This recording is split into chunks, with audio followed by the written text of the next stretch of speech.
Oshogbo. In our lifetime, Nigeria has become a tough for seeing every armed police skills. This is one of two Nasria holding facilities. No longer we are lost in that stage. To protect our biodiversity. Together, we will protect our wildlife for future generations. With wildlife and save our ocean. Us in nature with all of us.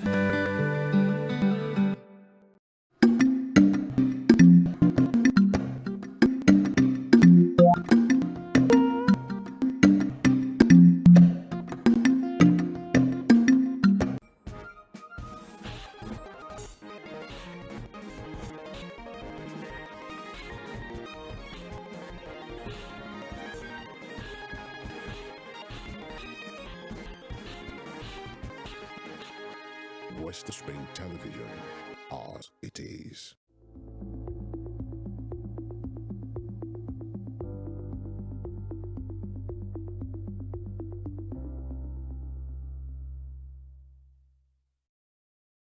You made it. No kidding. Way before you knew it. No matter what school of thought say, even though the fastest and most capable sperms reach the ovum first, it is the egg that has the final say on which sperm fertilizes it. You made it, and that's the big deal. Joining this conversation is yet another proof of your triumph. Pardon my manners. First of all, introduction. Hello, my name is Temitope Ajijola Ola. I'm not a motivational speaker, not on the set.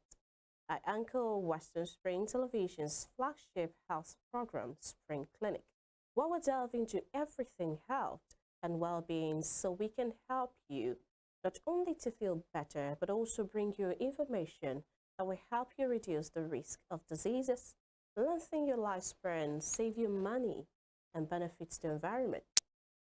Our on-air medic, seasoned family physician with over a decade's worth of experience under his sleeve, Dr. Ayodeji Ogunbemi, is on set, as always, to take us through today's discuss. You guessed right, we're treating the reproductive system, organs, and process today. Dr. Sir, let's get the ball rolling.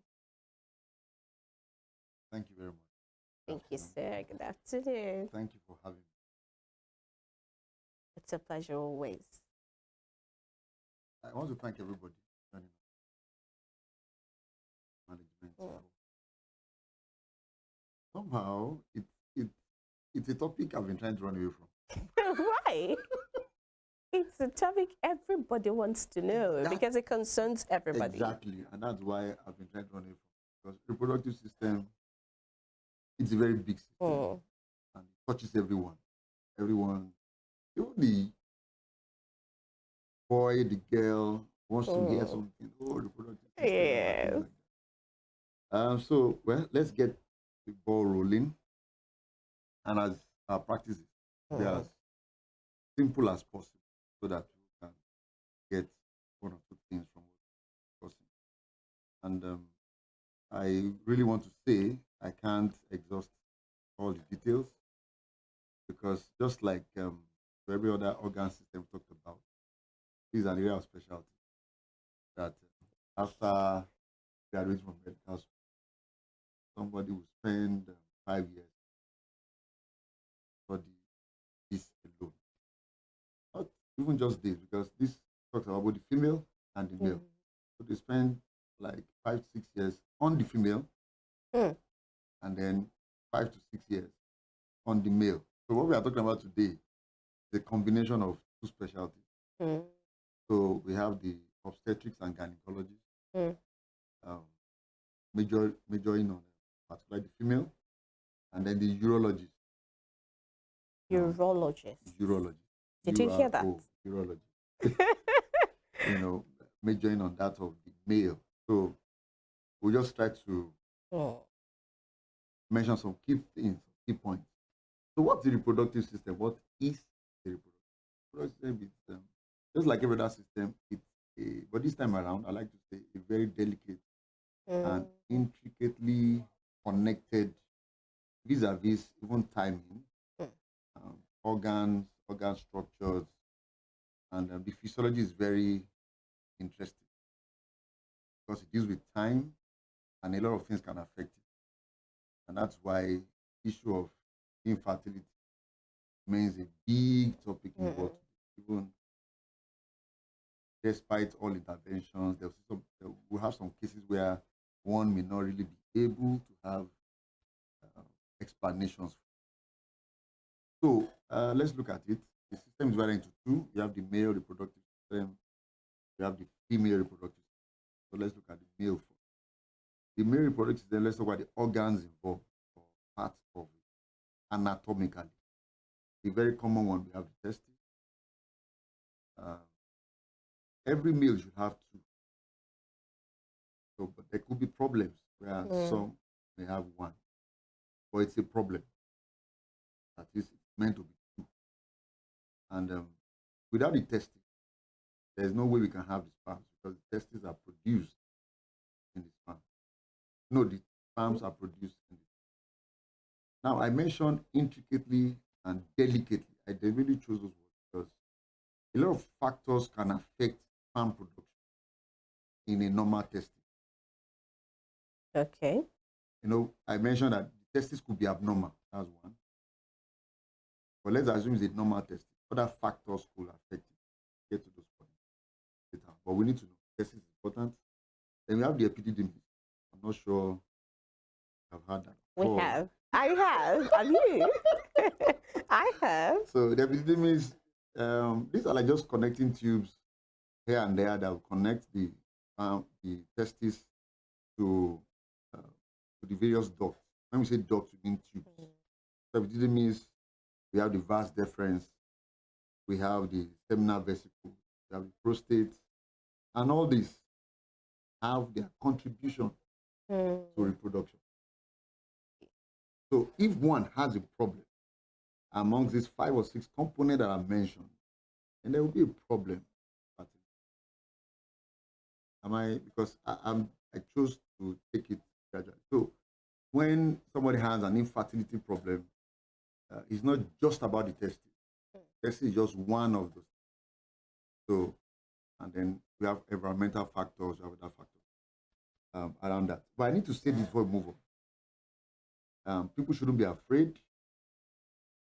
But rather, an advocate of comprehensive healthcare checkup. Because with the comprehensive healthcare checkups, even right from being a baby, there should be a comprehensive healthcare checkup where things are assessed properly. One of the problems we have with testicles is that it is possible that while a child is growing up, the testes may not descend properly. And there's a way it has been designed by God.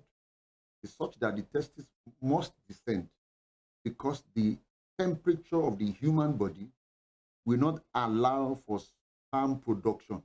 It's like the temperature is it will denature the protein synthesis from sperm production. So the testes must come out, it must descend. So we have children where either both testes didn't descend properly, which means that they have become infertile even before they mature, grow. So that's about that. I deliberately wrote down some things because it's a big game today. So let's talk about the females. I don't dwell too much on the males. Coming to the different problems I share with part of it.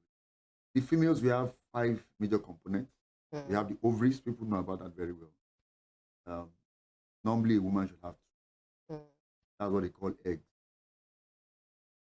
And from your introduction, you said the ovary would determine which sperm cell will. So the ovaries are important. It is in ovaries that we have production of the eggs. We call it eggs. We call it another egg. Then we have the fallopian tube. Fallopian tube, it's like an outstretched arm, and the arm, the hand part, is overlying the ovary, so that whenever there's a release of an egg, it goes through the fallopian tube into the uterus. Yes, it goes into it. So the fallopian tube is like a connecting door so that the egg, it traps the egg. As egg is released, it traps it that this is where you should pass, become useful. If you go elsewhere, you may not become useful. And there's an interesting thing about the egg, the human egg, that makes it very different from that of the male sperm production, is that the sperm production will continually, is a continuous process. So sperms are produced in a million every time. Whereas the eggs are released once per menstrual cycle. So the egg, one, is released per menstrual cycle. So we can understand the intricate balance of this for the women. That's for the egg. Then we have the fallopian tube. Then we have the uterus. Uterus is a muscular sac. And the way I see it, one of the functions of the uterus, or the major function, is to allow for fertilization and then implantation and development of the baby till maturity. That duration should be for about 40 weeks. People say 9 months, but we use weeks because weeks will give you a more accurate time. It's expected to be between 38 to like 41 completed weeks, but let's say 40 weeks, plus or minus. So that's for the uterus. Then we have the cervix and we have the vagina. So the cervix is an extension of the uterus. And the cervix has its own interesting function. The cervix, by its function, though it's serving as the mouth of the uterus, it also determines if there will be fertilization or not. If the uterus, by the different hormone system, balance or imbalance, menstrual system, and the likes, the cervix would determine if a sperm cell will enter the uterus or not. You know, it usually has a mucus plug, and that mucus plug is usually acidic, such that sperm cells will not be able to naturally pass. So, but whenever there's ovulation, you know, that is in every female cycle, there's always a time that the ovary is released, which is the time, as it were, suitable for fertilization. It is at that time that the cervix condition will change to allow sperm cells to pass through. So you can see that aside from the structures, aside from the physiology and function of each organ, there's a delicate balance in timing. You get my, so there's so one cannot say I can get pregnant anytime. And included in this delicate balance is that there are other factors that can affect the timing. Other factors can also affect the condition of either the eggs produced or the sperm cell produced, or even their production at all. And some of these conditions will be from in utero, that is, while they are yet in their mother's womb. There could be congenital problems and there could be natural problems along the way. So let's just go. So we have the ovaries for the female, we have the fallopian tubes, we have the uterus, we have the cervix, and then we have the vagina. Those are components of the female reproductive tract, as it were. So let me just keep this in. At this point, we can now come into the reproductive process. Now, the reproductive process, which is the main goal of the reproductive system, which is to procreate. That's the main goal of the process, to procreate, so that there will be, should I use the word sustenance of our species? Perfect. Sustenance of our species on the earth. That's the main goal of reproductive system. So let's now look at the process. Number one is that it starts from gamete production. Let me say gamete production, that is reproduction of the necessary cells, sperm cells and the ovaries. So we call this gamete production. They are gamete, male gamete, female gamete. We can call it male cell, female cell. You know, it's important. And this production itself, so many things can affect it. Hormones regulate it. These hormones are also subject to timing. Environmental factors can affect these hormones vis-a-vis the time they will be released. drugs can affect the release of these hormones. Infections and disease conditions can affect the release of these hormones. So we can see that it's you can imagine why I said I tried to run away from topics because it's such a very vast topic indeed. So the gamete production is necessary. After the gamete production, the next most important step is the fertilization. That is how to bring the male gamete with the female gamete come together. And a lot of factors are also involved at that point. But basically, there must be adequate sexual intercourse, so which will also affect, that in itself is another area. Nobody in the studio is shaking. Okay, so we could need like how many weeks to extensively talk about? Let's just keep moving. Yes. So then the fertilization. So that's about the fertilization. Talked about from intercourse. So it's not just about intercourse. Are the sperm cells produced properly? Are they okay? Are they healthy? You know, is the egg healthy? Is the sperm cell healthy? Do we have enough sperm cells? And the likes. Then the sperm cells, even if it is healthy, is it coming at an appropriate time that the cervix will be able to allow it to pass? Are you getting my point? The sperm cells need to now get through into the uterus. Then adequate timing, the ovary must have been released. The ovary must have been trapped by the membrane of the fallopian tube. The ovary must have passed successfully through the fallopian tube. Now, the timing is important. Timing is important at every stage because if there's fertilization at the wrong place, there'll be a problem for the woman. Fertilization at the wrong, for example, ectopic gestation. Gestation just simply means pregnancy. Ectopic simply means outside the normal place. So the uterus is where God has designed for it. That's why the uterus is a muscular sac. Some muscles, you know, are there. So that once fertilization is done, then implantation is the next thing. Because the eggs, the zygote produced, when the two meet, we need nourishment, we need nutrition. So that's why they stick to the wall of the uterus, and then they grow from there, they form the placenta.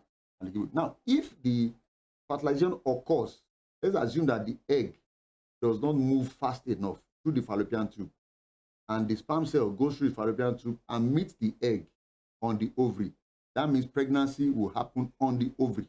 You know, that's the problem.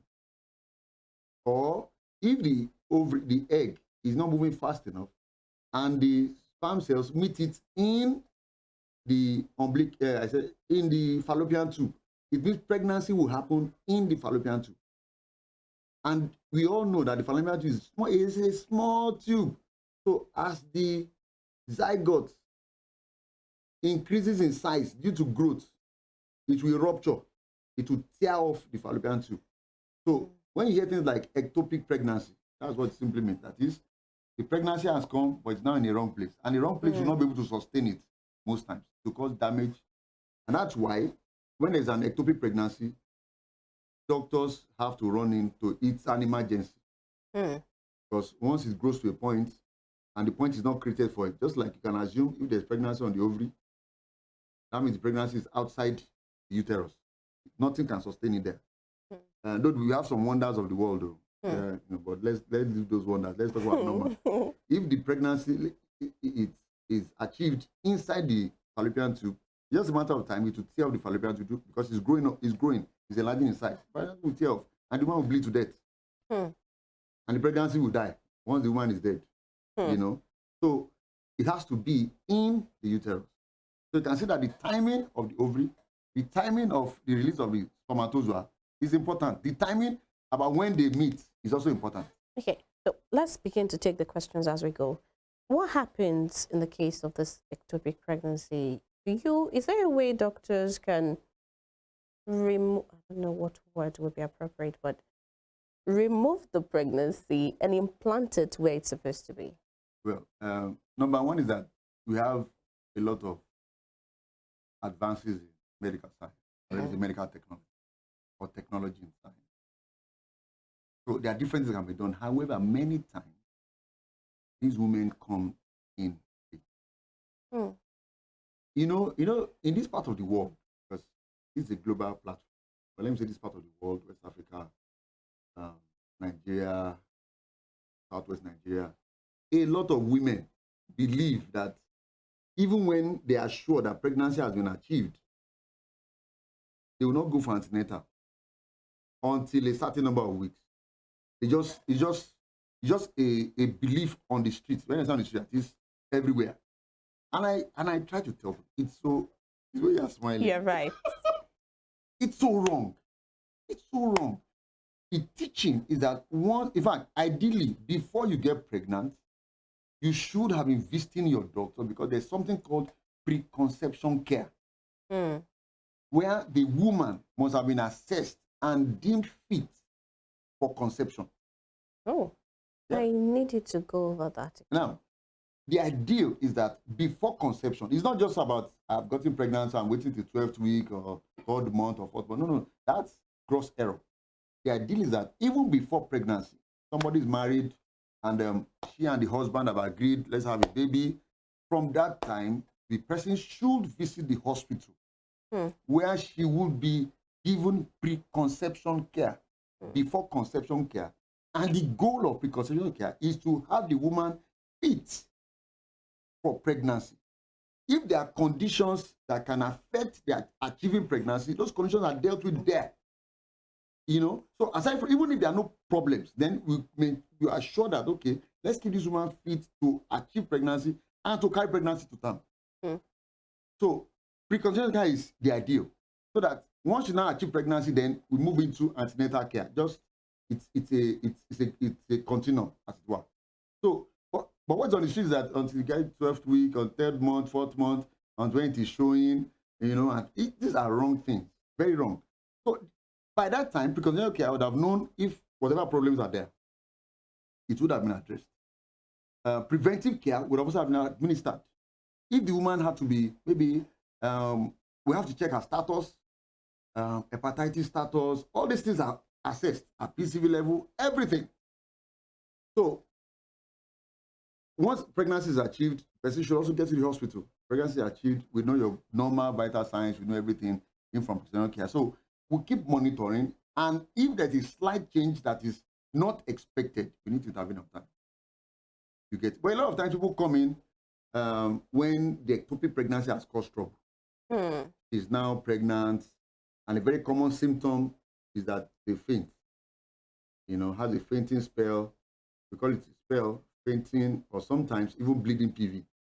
So there's a teaching that says that once you have a woman of reproductive age and the person goes unconscious, that's what people say faint, you have to check for pregnancy, because one of the commonest causes, and it's an emergency. So you can't say faint today, so I'm going to hospital tomorrow. The person may not be able to achieve that.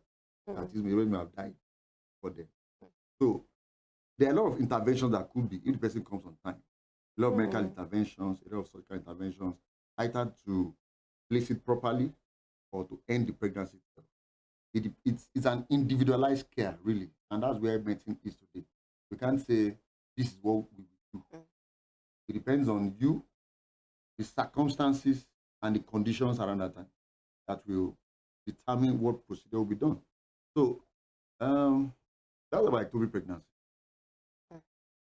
and it's an emergency.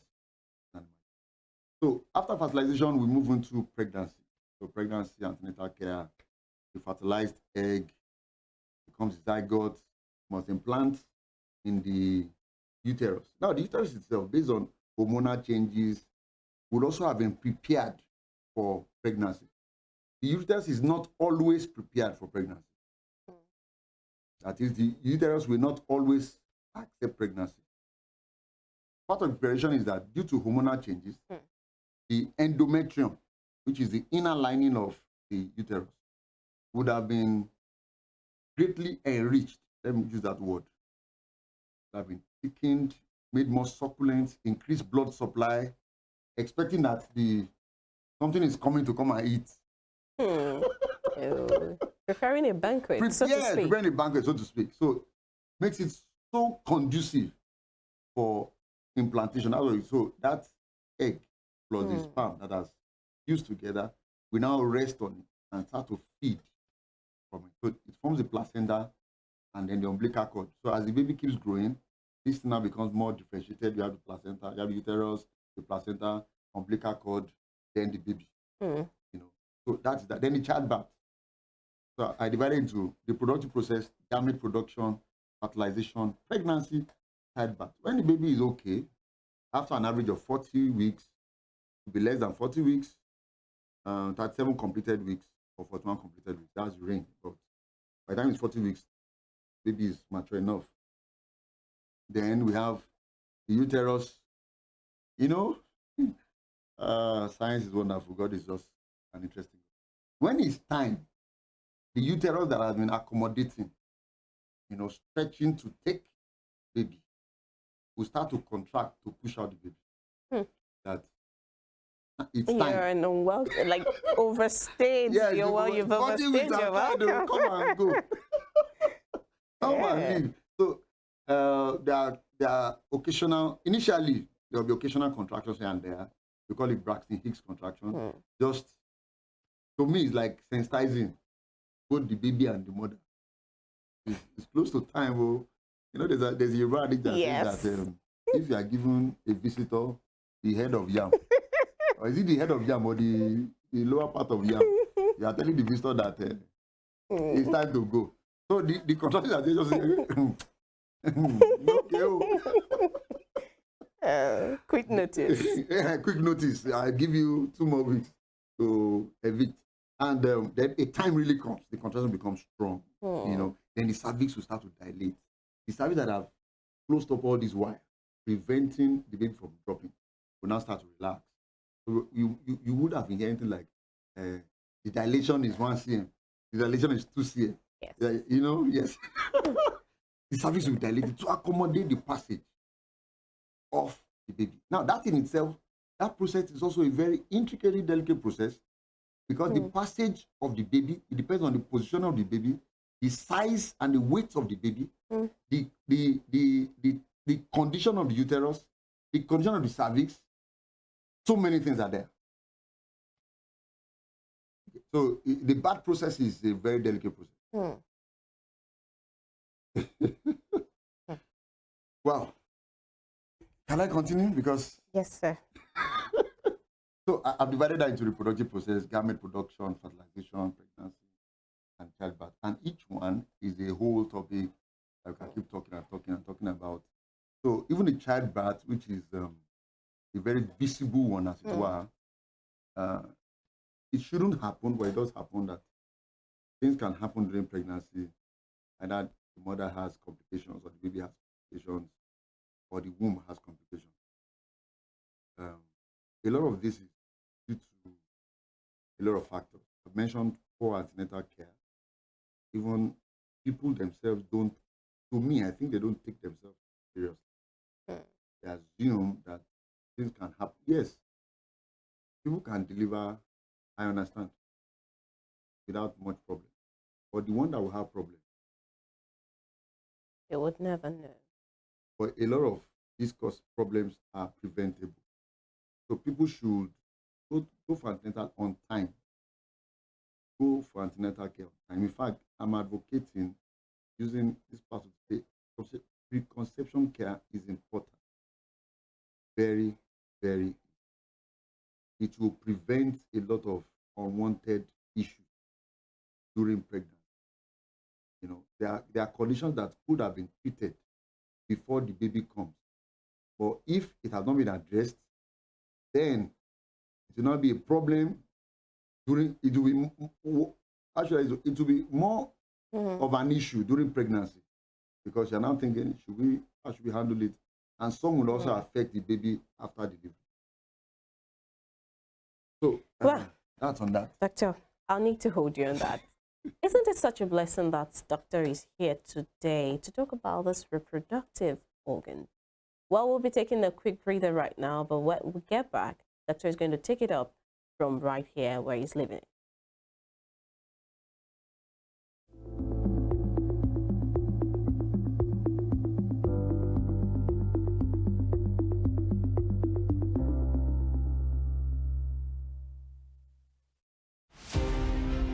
This iconic African presents the narrative of a man destined to exert an imperishable global influence in Western education. His was a story of a freeborn, captured and sold into slavery. He was born in Oshogun, a native Yoruba village near Iseyin in Okeogun axis of southwest Nigeria. Samuel Ajayi Crowther was the foundation student of Fora Bay College, Sierra Leone, the foremost university where the pioneer set of native Africans were educated. Samuel Ajayi Crowther's greatest contribution to humanity was his translation of the Holy Bible into the Yoruba language. The man who authored the Yoruba dictionary was also credited with the translation of English classic hymns into Yoruba and the Ekwere languages. Samuel Ajayi Crowther's private residence in Badagry, incidentally the first story building in Nigeria, is an Akaba museum dedicated to the memory of Africa's first bishop.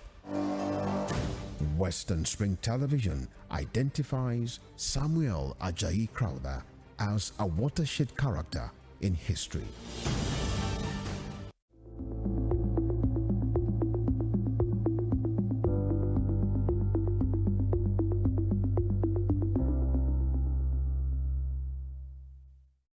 Well, thank you for joining us on this episode of Spring Clinic on Western Spring Television.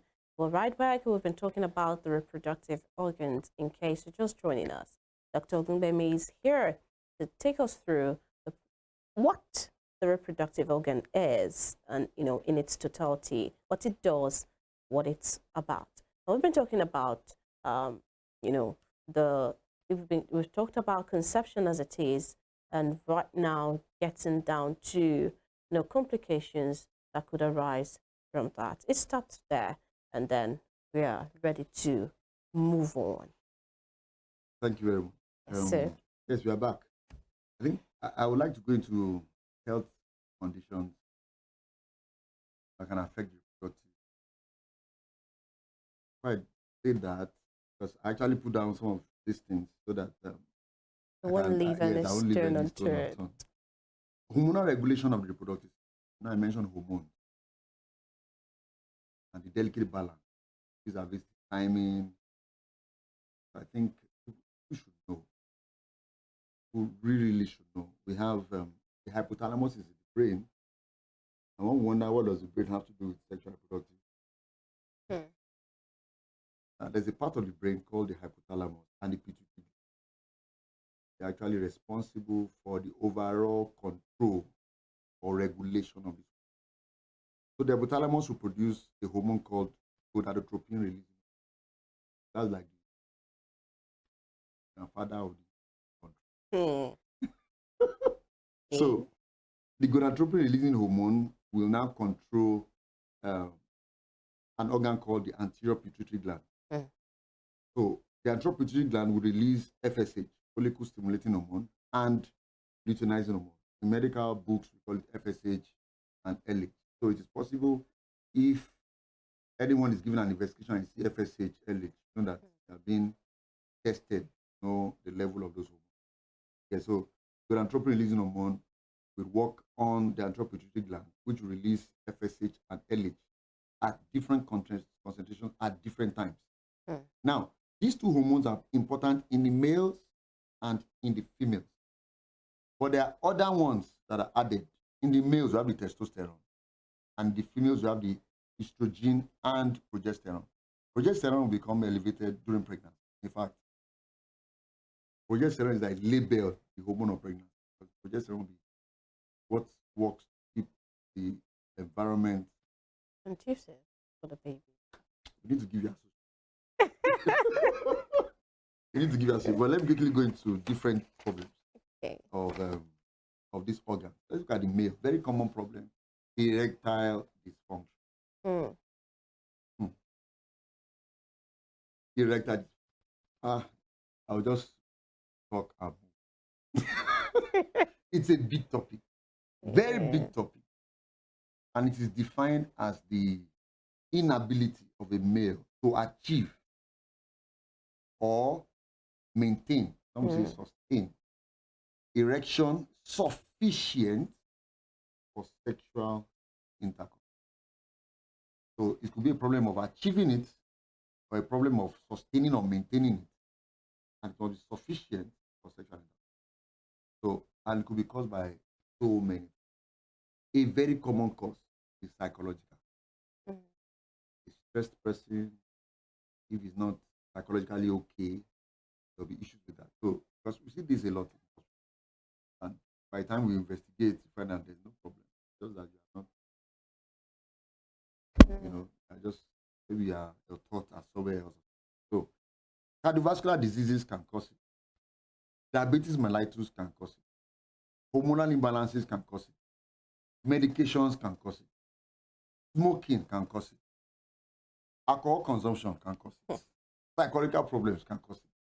So people are free to choose, let's use that word jokingly, either one or many of these factors together. You could have someone that has a psychological problem, you know, maybe stressed at work, and now has a cardiovascular problem, and is using medications that can affect. So the psychology can have a problem, the cardiovascular problem can cause it, and then the medication he or she uses. In fact, sometimes people come and tell you, oh, the drugs I've been using have not been allowing me to do this. So as family physicians, we address all this.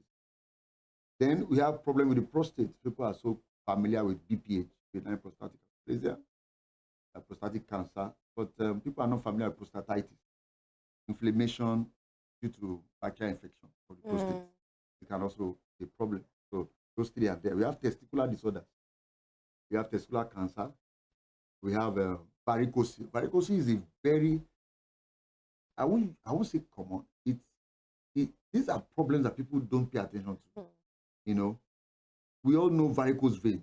So varicose veins could also be around the testes, and if they are there, the heat production will kill the sperm cell production in the testes. So it has to be addressed. That's why when we go for checkups, I tell people, checkup is not something you go to the lab to say, I want to do blood test. And you just say PC. No. In fact, let me just use the opportunity to say this. For a checkup, this one is free of charge, me to you and to everybody.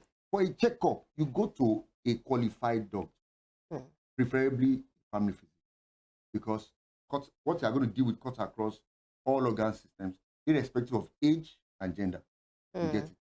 So you go to a family physician. I want a checkup. It's not that he will write tests for you. That's not the first. The first that you will sit down, you will talk. He will ask for your history. Your father, your grandfather, your great-great-grandfather, no problem. Your grandmother, like that, he will ask. He will ask about their uncles. He's trying to trace if there are genetic issues in your ancestral tree. That's one. After he has done that, he will now come to you. Are you having these problems, these challenges? If you have complaints, if you don't have complaints, he will ask for things. Now, those would have been guiding him or her in a direction. That's that. After he has done that, which we call clacking, you get it? He will also ask for psychosocial issues, psychological and social issues, marital problems, family dysfunction, what is happening. Because all this, you can see that, because psychological problem can even cause ED. So psychology is important. He will ask for all these things. Then, from all these things he puts together, he will now examine. Part of the examination for a male, irrespective of age, are all these things. So if they say you need to, okay, you know, a lot of, oh God, examination must be thorough, head to toe. Just imagine head to toe, whatever head to toe means. Then investigation. These investigations are divided into two. One, the first one is that there are some baseline investigations. Then there are other ones that are subject to the person's age and the history that the doctor has gotten, which will define the risk factors for the person. So the doctor does that. So it's not like me and my friend, we went and he gave us different tests. Yes, it will be different because your histories are different, your experiences are different, your complaints are different, and age may also be different. So that's from me to you. Thank you, doctor. Did you hear that? So there could be testicular disorders. So the testis has to be examined to know that. Hydrocele is also there. It's common in children, you know, where there's fluid accumulation around the testes. Then we have infertility. Infertility could be caused by any of all these problems I've listed. It could be caused by different other problems, systemic problems, and specific problems to the organ system, that is the reproductive organ. We have things like low sperm count, poor sperm count, just name it. The reproductive system disorders for the female. Very common ones, we have this menorrhea. Many people know that painful menstruation is not normal, please. A lot of times people associate it with that is normal. It's not normal. The way the system of a human being is designed, there shouldn't be pain. When we breathe, there shouldn't be pain. When my heart is pumping, there shouldn't be pain. Maybe the only thing I share with pain will be delivery. Any other thing, it shouldn't be there. If there's pain in the head, headache is abnormal. Pain in the eyes is abnormal. You understand? So pain during menstruation is not normal. So there's also amenorrhea, no menstruation at all. You know, there's menorrhagia where there's excessive bleeding. These things have definitions, they have criteria, but because of time, I just have to run. We have polycystic ovarian syndrome, also a very common matter, where you have a lot of cysts around the ovaries. Endometriosis is also there. How should I define endometriosis? Endometriosis is simply defined, or let me just put in a simple word. The inner lining of the endometrium, of the uterus, is the endometrium. To be in the inside of the uterus. When you now have it within the walls of the uterus or around the uterus or at other places, it's like now pockets of it all around. So it causes serious pain. Fibroids. Many women have fibroids, but asymptomatic. That is, does not cause trouble. It's only when sometimes many of it are just even incidental findings. That is, they are trying to look for something else and then we find it there. But some are symptomatic. Very common symptoms are pain and bleeding, and then sometimes infertility. You know, but they themselves could also cause some other problems. But these are just common. So, fibroids, inflammatory pelvic infection, pelvic inflammatory disease. It's a major problem. That's a big topic on its own. It's a major, and these things can cause infertility. You know, ovarian cysts and then infertility. So all the things I've listed here, except maybe the first one I mentioned, the amenorrhea will also lead to infertility if you are not menstruating. So many of these things can cause infertility. So infertility is a big topic, very big one. There are a lot of things we call STIs, sexually transmitted infection. These things will also lead to infertility if not corrected on time. And I must say this, that if you have any symptom of STI, get correct CORRECT treatment on time. If not, the symptoms, if you treat it shabbily or from a quack or from a pharmacy store and you don't treat it well, and there are quite a number of them, and their treatments differ. So if you treat A as B or you treat B as A, the symptoms may stop, but the process may continue. And one of the common complications of poorly treated STI is what? Infertility. I don't know if I still have time. Just about 3 minutes. Okay, 3 minutes more. So if we have gonorrhea, HPV, human papillomavirus. I need to say this. Human papillomavirus, there's a vaccine for it now. And a lot of advocacy for women. Herpes simplex virus, HIV, AIDS are there. We have cancers, which I also need to say people should go for screenings on time. Things are preventable. Cervical cancer, ovarian cancer, breast cancer. Ovarian cancer, people should go for screening and then vaccination. Vaccination against HPV prevents against cervical cancer, because HPV is a very common cause of cervical cancer. Breast cancer, there should be a lot of screening. Women should check themselves regularly. And if you perceive that anything is wrong, go to your doctor on time. A good doctor. Because you have a medical doctor. I think with that, I may start to. There are other matters anyway, but it's a good place to stop. Well, it has been an amazing, time here.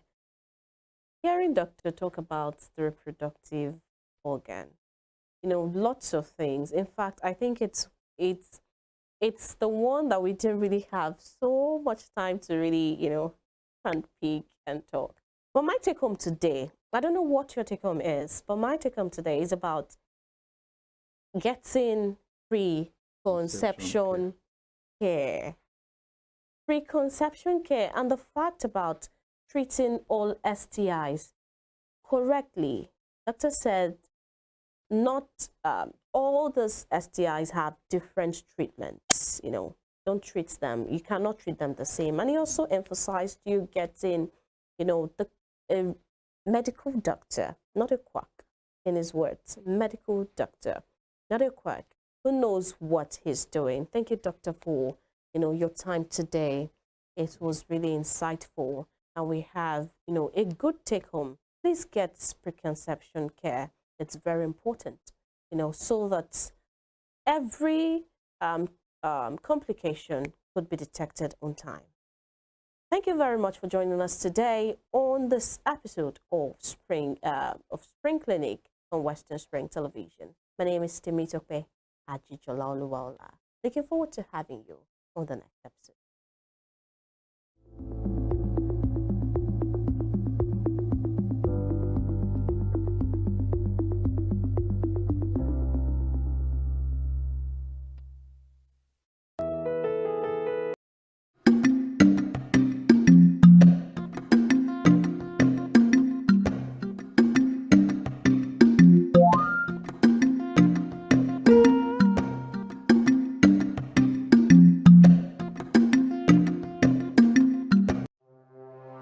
Arrested, affected, sound, found. What do we see? What do we say? Flowing from a spring. A fact A to Z. Check and confirm. Ever expounding current events. Traveling down from the business gist to the globally arising happenings, to the sports news, to the bittersweet infos.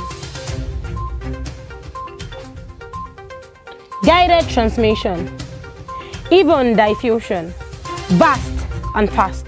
Deals are left. Within seconds, nobody the fight. Long, wrapped in bodies of words, dissected as it's except misheard. This is the news as it is.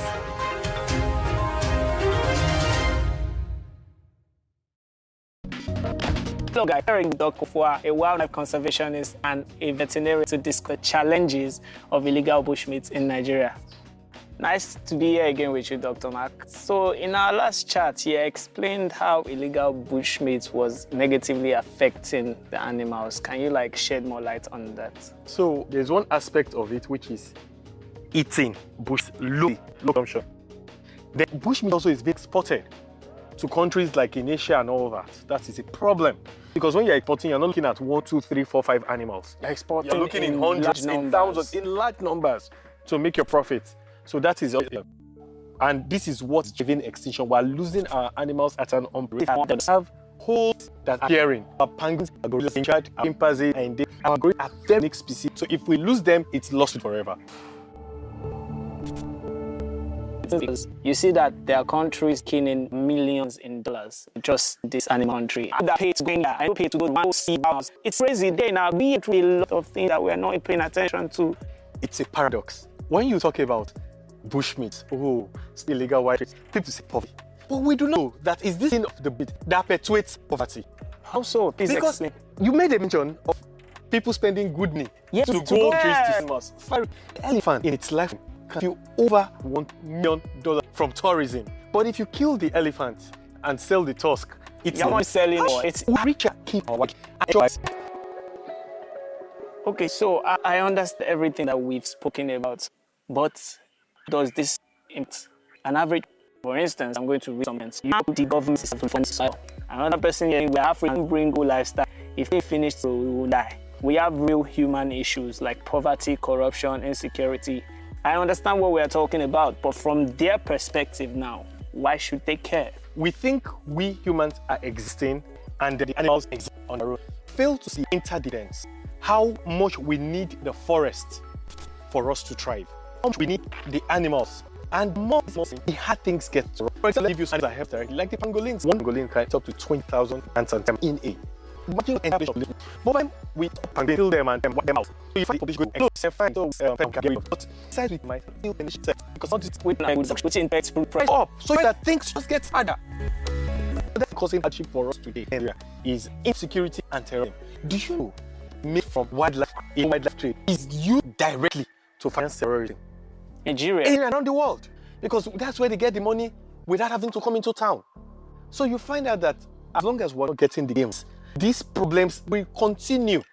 People often think we do this campaign to save us because of animals. But the real reason we're doing the campaign is humanity. We need to save ourselves. It's to save the world. What is the current challenge, darling? Yes. Beauties of elephants and gorillas, they help save our forests. And saving our forests means reducing carbon emission. Exactly. So you see that we save these animals, we save our forest, we're saving our lives. Yeah, we are actually saving ourselves. I hope this answer gives you a reason. Yes, we are, but the solution is not to make worse. Exactly. I mean, that's it for another episode. Thank you so much. I'll see you again next time.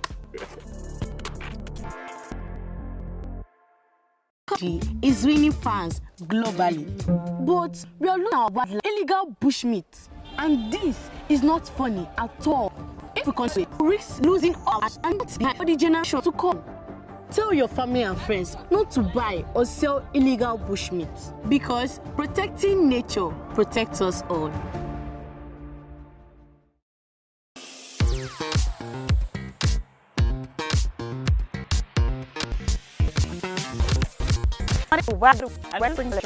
All this to make sure that you don't set on every of the fun happenings around here. Yup, we've got you covered because your girl got all the juiciest tidbits and entertainment news from around the world.